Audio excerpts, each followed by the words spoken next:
Hello friends, welcome back to my channel instant knowledge. रथयात्रार हार्दिक शुभकामना। आज आम रथयात्रा संपर्कित किसी गुरुत्वपूर्ण प्रश्नर उत्तर जानिबा। वीडियोटी भल लगुथिले वीडियो को लाइक करिवो और चैनल को सब्सक्राइब करी बेल आइकन टी टिपि दियो, जहाँ फल आगामी अपडेट तुम पाखे पहुँची पारिबो और कमेंट रे निज मतामत जणैबे। तो वीडियोटी आज प्रथम प्रश्न, रथयात्रा केउं तिथि रे पालन करा जाए?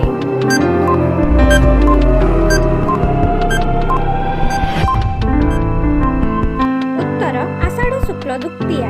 आषाढ़ शुक्ल द्वितीया तिथि रे रथयात्रा पालन करा जाए। आज द्वितीय प्रश्न, रथयात्रा केते दिन धरि अनुष्ठित हुए?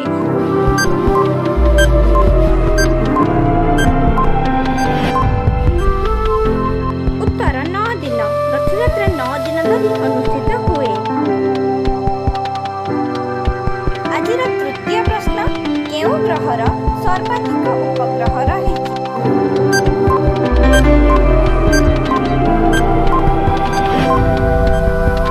उत्तर अक्षय तृतीया। रथ निर्माण कार्य अक्षय तृतीया दिन आरंभ हुए। आज चतुर्थ प्रश्न, रथयात्रा आउ केउ नाम रे परिचित?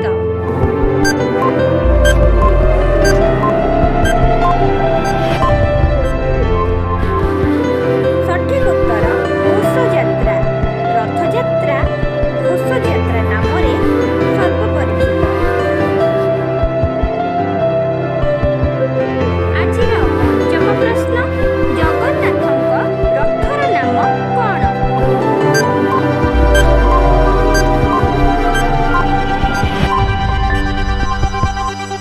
उत्तर नंदीघोष।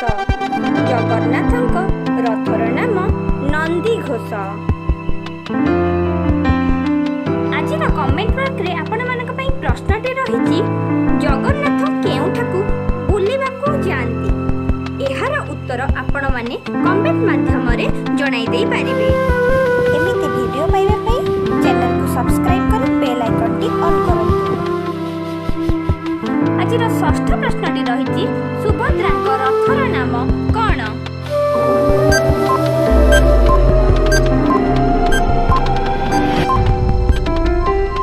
उत्तर देवदलन। सुभद्राଙ୍କ रथर नाम देवदलन बा दर्पदलन। आज सप्तम प्रश्न, किए रथ दौड़ी छुईले रथ गड़ी थाए?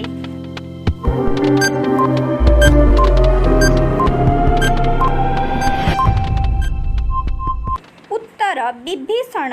विभीषण रथ दौड़ी छुईले रथ गड़े। आज अष्टम प्रश्न, विश्व प्रसिद्ध रथयात्रा केउठारे अनुष्ठित होइथाए?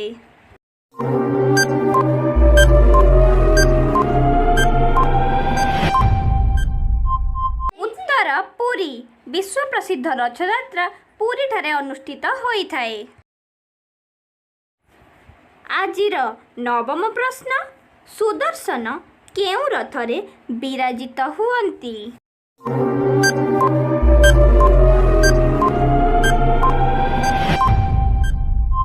उत्तर देवदलन बा दर्पदलन।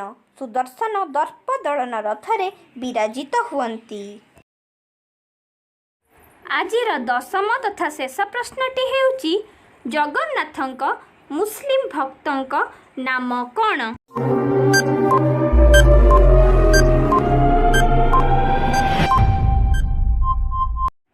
उत्तर भक्त सालबेग। जगन्नाथଙ୍କ मुस्लिम भक्तଙ୍କ नाम सालबेग। आशा करुछि आपण माननकु वीडियोटी खूब भल लागिथिबो। जदि वीडियोटी भल लागिछि तेबे चैनल को सब्सक्राइब करी बेल आइकन टी टिपि दियो, जहाँ फल आगामी अपडेट आपण निकट रे सहजरे पहुँची पारिबो। जय जगन्नाथ।